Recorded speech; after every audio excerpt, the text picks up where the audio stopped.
Hey everyone, आज हम देखेंगे पल्सटीला मेडिसिन को एलेंस की नोट से। तो चलिए स्टार्ट करते हैं। पल्सटीला नाइग्रिकेंस इसका पूरा नाम है। एनीमोन इसका कॉमन नेम है। रैननकुलेसी की ये फैमिली है।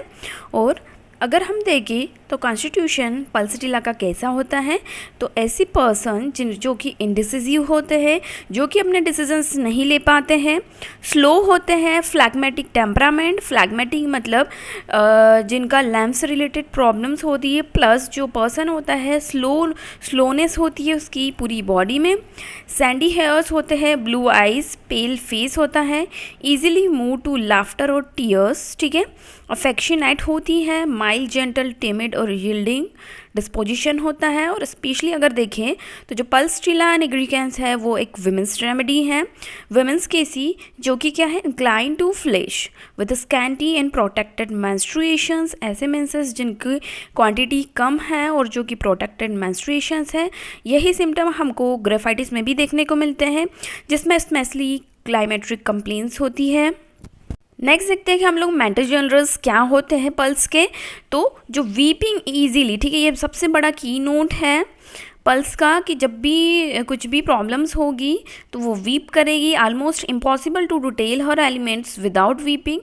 जब तक रोएगी नहीं तब तक अपनी एलिमेंट्स को बताएगी भी नहीं। विप्स व्हेन थैंक्स, जब भी थैंक यू बोलेंगे तब वीपिंग्स है, टीयरफुल मूड है। Then the lyco is a remedy.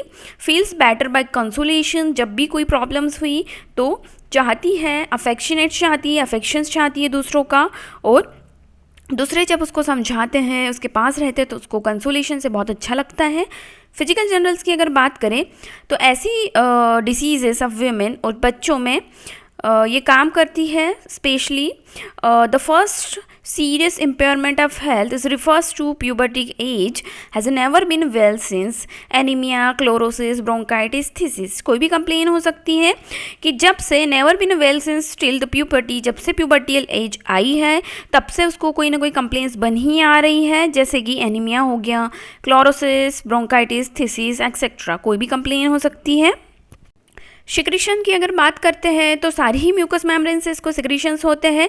अगर सिक्रीशन का कैरेक्टर देखें तो थिक, ब्लैंड और येलोविश ग्रीन कलर के इसको जो भी डिस्चार्जेस होते हैं वो देखने को मिलते हैं। काली सल्फ और नेट्रम सल्फ में भी येलोविश ग्रीनिश डिस्चार्जेस हैं। सिम्टम्स एवर चेंजिंग, जिसके जो सिम्टम है वो हमेशा चेंज होते रहते हैं। कभी भी टू चील एक जैसी नहीं रहेगी, ना ही टू स्टूल एक जैसे रहेंगे इसके, ना टू अटैक अलाइक। कभी भी दो चीज़ें अगर दो एक ही डिसीज़ के सेम अटैक्स आ रहे हैं वो भी कभी इसको सेम नहीं होंगे। Very well 1 hours, very miserably the next, apparently contradictory. इस एक टाइप का इसको हम कॉन्ट्राडिक्टरी सिम्टम भी मान सकते हैं कि अभी 1 घंटे पहले इसको ऐसे सिम्टम्स है, देन नेक्स्ट मोमेंट पे इसके सिम्टम्स चेंज हो गए, ठीक है। इसको हम लोग विंड फ्लावर इसीलिए बोलते हैं कि जिधर से भी हवा चल रही है वो उधर की टाइप मुड़ जाता है। ऐसे ही इसके सिम्टम्स भी होते हैं, सिम्टम्स एवर चेंजिंग होते रहते हैं।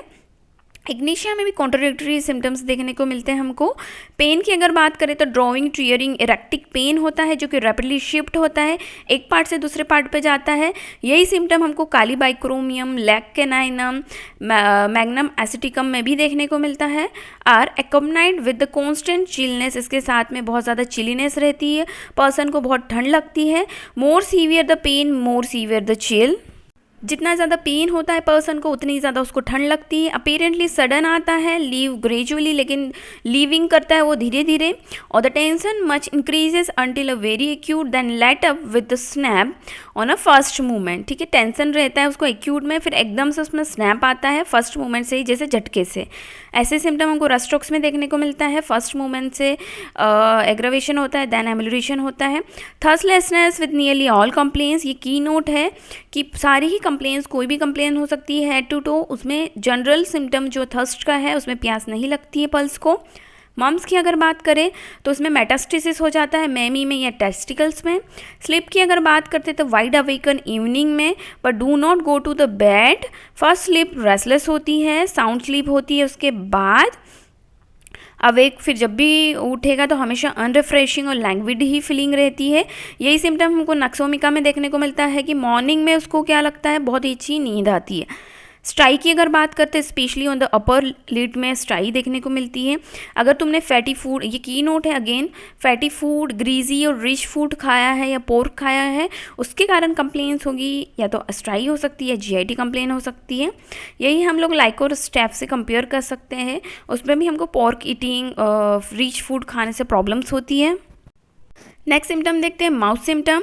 तो माउथ में हमको बहुत ज़्यादा ड्राइनेस देखने को मिलती है मॉर्निंग टाइम में, लेकिन थर्स्ट नहीं होती है। नक्स मोशाटा में भी हमको ड्राइनेस देखने को मिलती है, लेकिन माउथ मूएस्ट है और फिर भी इंटेंस थर्स्ट है, तो that is the moxol medicine.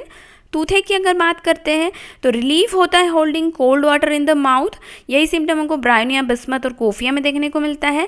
अगर कभी जो पानी है वो गर्म हो गया तो उसको चीज़ें बहुत ज़्यादा वर्स होगी और हीटिंग रूम में भी उसको दिक्कत होती पल्स को।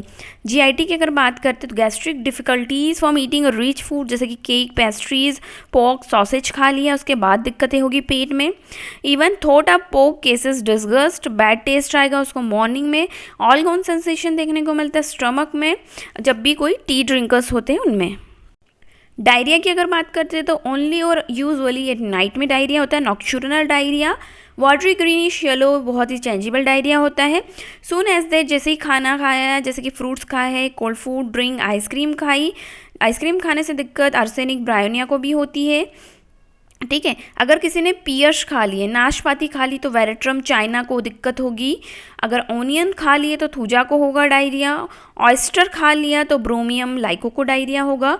और अगर किसी ने मिल्क पिया देन डायरिया हो तो कैल्केरिया, नेट्रम काम, निकोलम, सल्फर। अगर किसी ने इम्प्योर वाटर पी लिया तो कैम्फोरा और जिंकम को क्या होता है, डायरिया होता है। फीमेल रिप्रोडक्टिव सिस्टम की अगर बात करते हैं तो derangement at the puberty, puberty के टाइम पे ही सारी दिक्कतें स्टार्ट होगी, जैसे कि मेंसेस सप्रेस हो गए हैं फिट वेट से, टू लेट मेंसेस आ रहे हैं, स्कैंटी मेंसेस आ रहे हैं, स्लीमी, पेनफुल, इरेगुलर मेंसेस है, या फिर इंटरमिटेंट फ्लो है उसका, इवनिंग में चिलनेस है, बहुत ही ज़्यादा इंटेंस पेन हो रहा है, साथ में रेस्टलेसनेस और टोसिंग हो रही है, इतना ज़्यादा दर्द हो रहा है, दर्द से तड़प रही है, टोसिंग अबाउट, मैकफोस में भी ये सिम्टम है। Flow more during the day, on lying down पे अगर किसी को फ्लो होता है तो that is the creosote medicine, irrespective of time, रात में सोए, दिन में सोए बेड पे। और अगर सिर्फ दिन में प्रॉब्लम हो रही है फ्लो में, दैट इज़ द अपनी पल्स मेडिसिन। ठीक है, डिलेड फर्स्ट मेंस्ट्रुएशन, ठीक है, फर्स्ट मेनार्की भी डिले हो सकती है तो पल्स को हम लोग सोच सकते हैं। थ्रेटेंड अबॉर्शंस के लिए हम लोग पल्स को बहुत अच्छे से जानते हैं। फ्लो सीजेस होगा, देन रिटर्न हो गया, increase force, pain spasmodic, excited suffocating pain है इसको, and fainting must have a fresh air. ठीक है, इसको ओपन एयर लेबर के टाइम पे भी चाहिए होती है। रेस्पिरेटरी सिस्टम की बात करते हैं तो अनेबल टू ब्रीथ वेल और is a chilly in a warm room. ठीक है, वार्म रूम में भी उसको ठंड लगती है और ब्रीदिंग डिफ़िकल्टीज़ होती है रेस्पिरेशन में। एक्सट्रीमिटीज़ की बात करते हैं तो नर्वसनेस होती है बहुत ही ज़्यादा, उसको कहाँ पे फेल होती है इंटेंसली, एंकल्स में उसको नर्वसनेस फील होती है।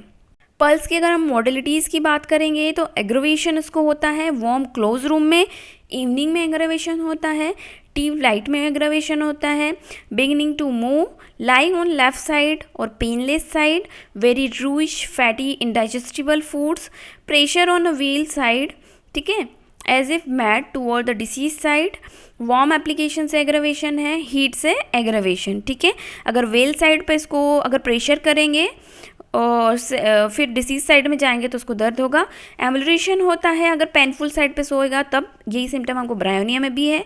ओपन एयर से अच्छा लगता है, cold air, cool room, eating drinking cold thing and cold application ameliorate the complain of the pulsatilla. Kali mur में भी हमको कोल्ड एप्लीकेशन से एम्युलरेशन है। पल्सेटिला की अगर हम रिलेशन देखें तो कॉम्प्लीमेंट्री काली म्यूर है, लाइकोसाइलेशिया sulphuric acid Kali mur it's chemical analogue भी है। ठीक है, कि जो जैसे कि पल्स एक अपनी प्लांट रेमेडी है, अगर वही प्रॉपर्टीज़ हम लोग किसी मिडिल किंगडम की मेडिसिन में अगर देखना चाहे तो वो हमें काली म्यूर में देखने को मिलेगी। That is why its chemical analogue of the pulsatilla. Silicea is the chronic of pulsatilla in nearly all complain. ठीक है, follows and followed by the kali mur, one of the best remedy with which beginning of the treatment of the chronic cases। Calcarea sulphur में भी हमको ये देखने को मिलता है कि कोई भी क्रोनिक केसेस है वहाँ से सल्फर, कैल्केरिया या पल्स मेडिसिन स्टार्ट कर सकते हैं।